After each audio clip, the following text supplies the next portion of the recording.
Greetings to all our friends and listeners from around the world. A warm welcome to Red Eyes Radio, coming to you from Northern Europe. I'm Henrik Palmgren. Thank you for tuning in and for your inquisitiveness and, of course, a willingness to listen and hopefully learn something new. We're trying our very best on this radio program to give you a balanced approach to many of the fascinating and intriguing topics that we cover. Tom Horn is an author and researcher behind the website RaidersNewsUpdate.com. We'll get into some of the details today that are to be found in his book Apollyon Rising 2012.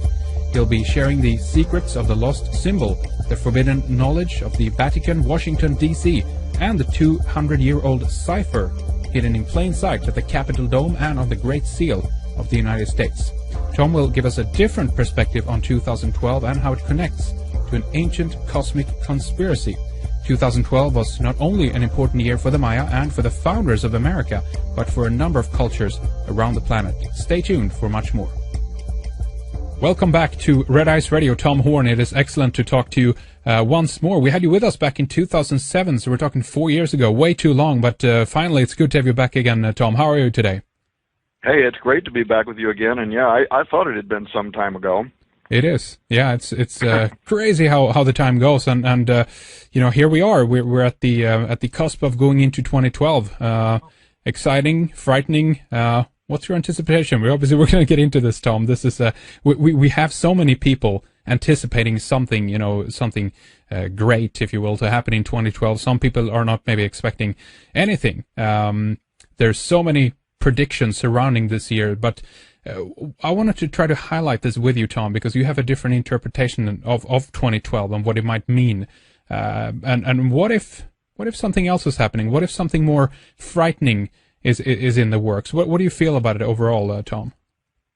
Yeah, you know, and it's interesting, Henrik, because in the beginning I really didn't have any interest in talking about the year 2012, just because, you know, plenty of other people were talking about it and writing about it, and with my background, of course, you know, I'm a Christian conservative, so I didn't go out of my way to try to put emphasis on the ending of the Mayan calendar or any other calendar like that. But what happened was, I thought I came across a discovery that we might have a chance to talk about a little bit later, having to do with the Great Seal of the United States and its possible relationship to the year 2012. And so I started sending out a bunch of emails to different scholars, asking them if they'd ever heard of any connection between the Great Seal of the United States and the year 2012. And I was keeping all of this just real hush-hush. I wasn't intending to write a book, which of course, eventually I did. But what happened was, as I tried to find what other people were not talking about, you know, what wasn't on the internet and all the 2012 research communities, one short discovery after another started convincing me that there really is something unusual about this year. Now, you know, it can be interpreted in a lot of different ways, and a lot of times when I do radio on this subject, people will say, well, what do you think is going to happen in the year 2012, and what preparations are you making for the end of the world and all that, you know, and basically I just say I'm not making any preparations, and the truth is it might not be anything more than the next the next Y2K. That's right. Could be nothing will come from it. But what interested me in it was, and what ultimately led to writing that book, Apollyon Rising 2012, was that I started finding common themes from various ancient cultures that seem to be fixated on the year 2012. First of all, that this year is, of course, tied to the precession of the equinox, right? The sun moving along the ecliptic. It's going to finally end and then repeat a 25,800 year full cycle of the sun through the zodiac. So that's extraordinary all by itself. But in the mind of the ancients, especially the ancients that had an inclination towards interpreting these signs in the heavens, it represented not only something naturally phenomenal, but a date of spiritual significance. And that's what kind of started standing out to me, that in the ancient occultic mind, many, if not all, of the ancients that I studied combined apocalyptic prophecies around that date. Now, when I say apocalyptic prophecies, I don't necessarily mean the end of the world, but what I mean is that they tied important signs in the heavens, the planets, the signs, to this precession of the equinox as a time of great trial, stress of the nations, and that following this then would be almost kind of like a rebirth of humanity, a new golden age, a new form of humanity that would emerge upon the earth. And if we talk about transhumanism later in this series of interviews, then we can tie that back in. So that was the first thing.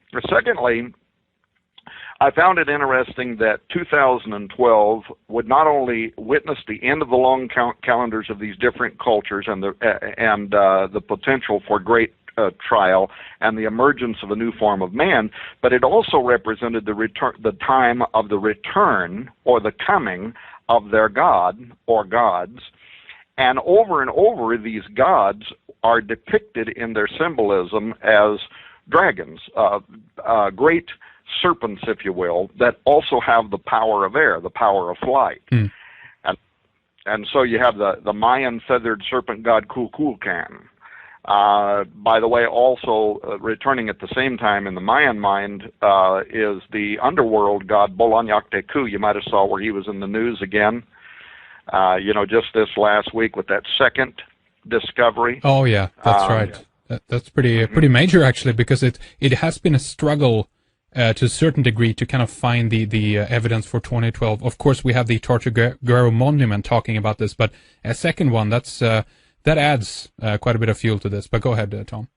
Right. It adds credibility to the fact that this was kind of a common belief among at least the Chilambalams, the shamans inside ancient Maya, that this would represent a time of the return of Bolanyakteku.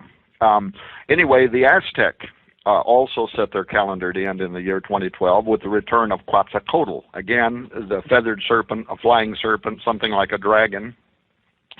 Much less known to most people, and maybe not known at all because I hadn't found this until we published it in Apollyon Rising 2012, is the Cherokee.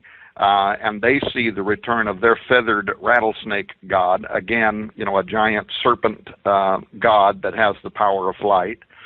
And then, of course, the Hindu Kali Yuga calendar is interesting here in that in the Brahma Vavarta Purana, which is a Hindu text, Lord Krishna tells Gangadeva that a golden age is going to come at the end of the Kali Yuga. The Kali Yuga is the age of the male demon. And this began approximately the fifth Mayan cycle and also ends approximately in the year 2012. And so what I started coming across was there was a redundancy in these different ancient cultures.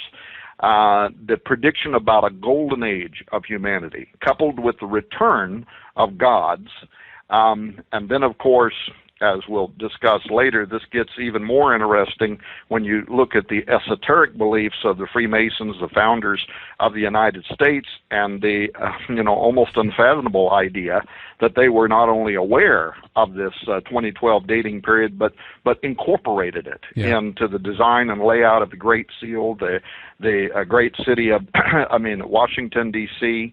And this is seen in these 13 periods of time, starting in 1776, ending in 2012, with, once again, the prophecy of the Kume Sibyl, which is on the Great Seal, who prophesies a return of the gods and, again, the dawn of a new golden age, coupled with the emergence of a new form of God-man or demigod upon the earth. So there are prophecies and calendar endings from diverse societies, covering thousands of years of time, that predict, number one, the end of the sun's precession through the zodiac. Secondly, that time herald the return or the coming of a great dragon.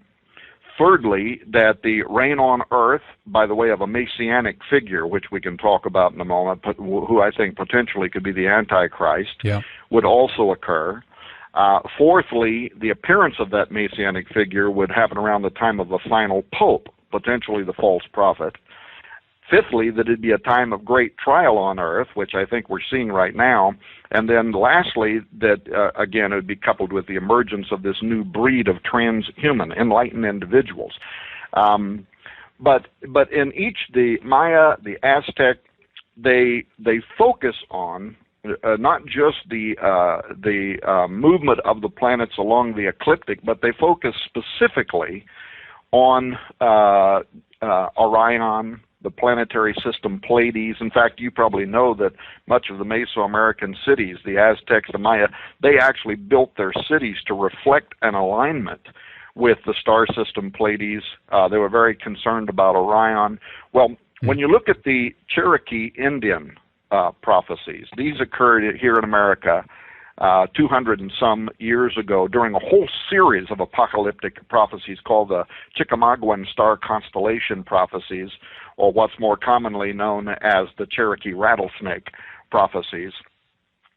And these prophecies were actually very hard for me to find. I first got a hint about them, and it took me a long time, and we recorded this in Apollyon Rising 2012 just on like 2 pages, but it took me a long time to actually track down an academic that was able to provide for me through a university copies of the prophecies in English, from the Cherokee into the English language. Oh. And what I found was that, like the Maya, the Cherokee had prophesied the return of their rattlesnake god and tied it to Jupiter, Orion, the planetary system Pleiades, and the gods awakening from that area of space in 2012, and then their flying serpent would return. Very interesting, isn't it, that last week or just this week they saw what somebody called basically a planet-size UFO parked somewhere outside of Jupiter. But if you look at the star maps, it looks like it whatever it is, if it's anything, and it might not be anything at all except an echo of Jupiter that happened to turn up on this on NASA's whatever they call that system that maps the heavens.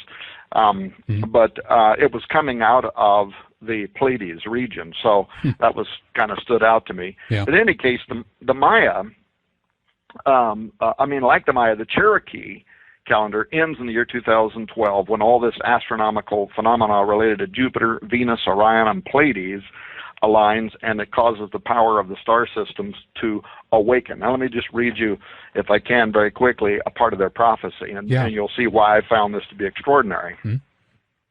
Quote, "At this time, 2012, of the fingers striking Jupiter, that Orion star system will awaken, and the Pleiades and Orion will war once again as in old. Jupiter and Venus will awaken to its destiny of time, untime, of cycles. Orion will war with Pleiades. Jupiter will war with Venus. In the year 2012, an alignment will take place both on the Cherokee calendar and in the heavens of the Rattlesnake constellation. It is the time of the double-headed serpent stick. It is the time of the red of Orion and Jupiter against the white-blue of Pleiades and Venus. In the year 2012, the Cherokee Rattlesnake constellation will take on a different configuration. The snake itself will remain, however, upon the rattlesnake shall be added upon its head feathers. Its eyes will open and glow. Wings spring forth as a winged rattlesnake. It shall have hands and arms, and in its hands shall be a bowl. The bowl will hold blood. Upon its tail of 7 rattles shall be the glowing and movement of Pleiades. The rattlesnake shall become a feathered rattlesnake, of feathered serpent of time untime." Sounds like Quetzalcoatl. "And upon the rattlesnake is also the Milky Way. A crossing of the Milky Way shall be seen at these times in 2012, and the Cherokee calendar shall end in the year 2012 with the coming of the Pale One once again," end quote. And even the numbers, 7, and all the rest of it, it could be, of course, very concerning, and I don't want the whole show to get bogged down, so let me give you just 2 more. Sure, go ahead, Tom. Of these, of the things that stood out that then caused me to say, okay, I have to write the book Apollyon Rising 2012 because nobody else has written about this subject matter from this point of view.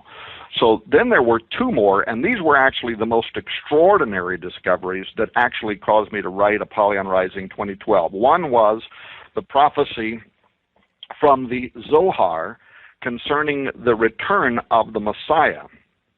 Now, why this is important, of course, is that the Zohar is, widely considered to be the most important work of Jewish Kabbalah, magic. That's right.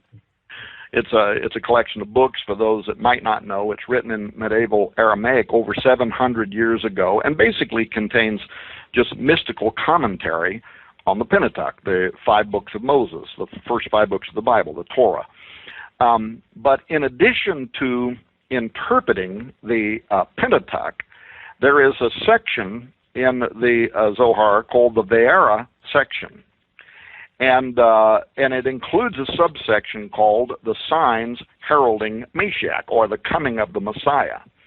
And I had sent out this email to these different Bible scholars, a couple of dozen of them, asking if they knew any connection between the year 2012 and the Great Seal of the United States, and they all were emailing me back saying they knew of no such connection.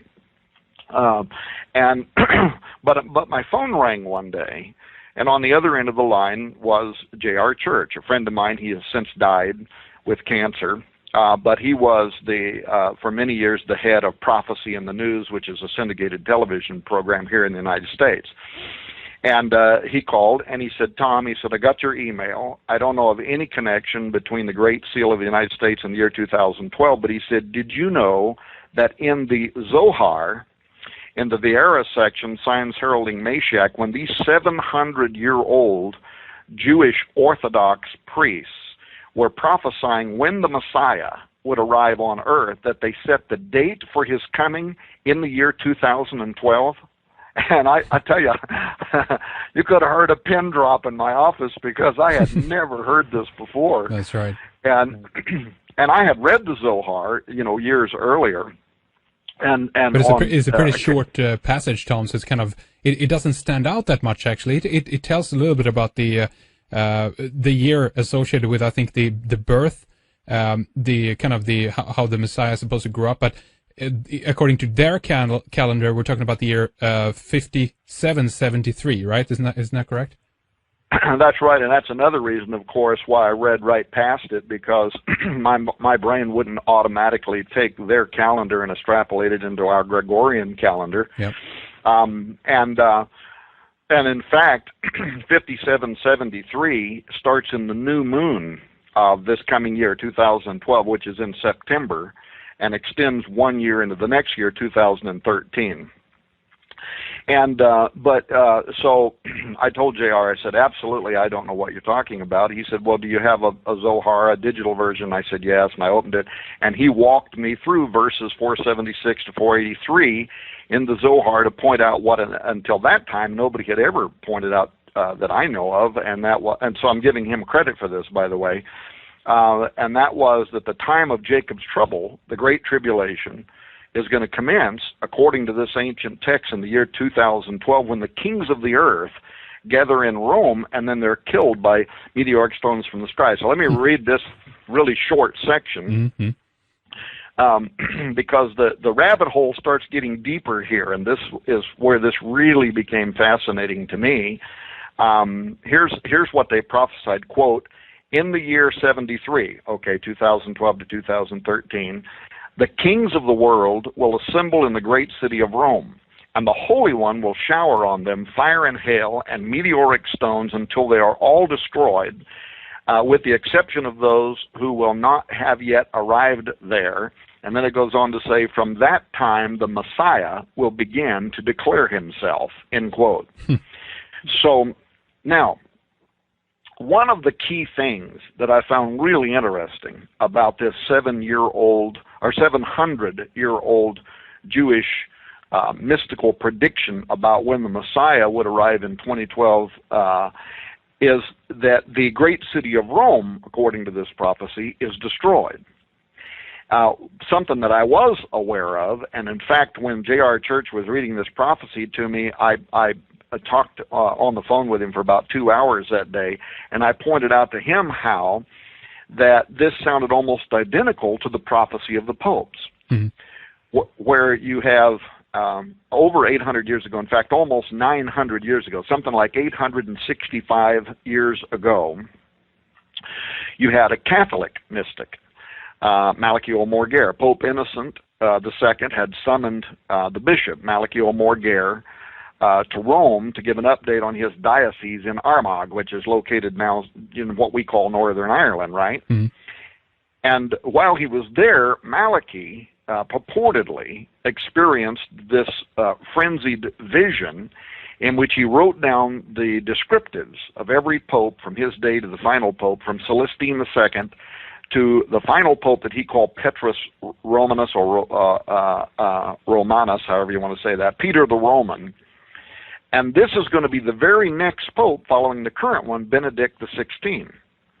Now, Malachi, though, also seems to indicate that Petrus Romanus is going to come at the same time of Great Tribulation that the Jews in the Zohar refer to, the time of Jacob's trouble, the Great Tribulation, and that he's going to cooperate with the Antichrist for a while. And then it almost sounds like that he's going to be turned against, and Rome's going to be destroyed by the leader of the revived Roman Empire, or by God himself with all these hailstones or whatever it is that's falling on Rome.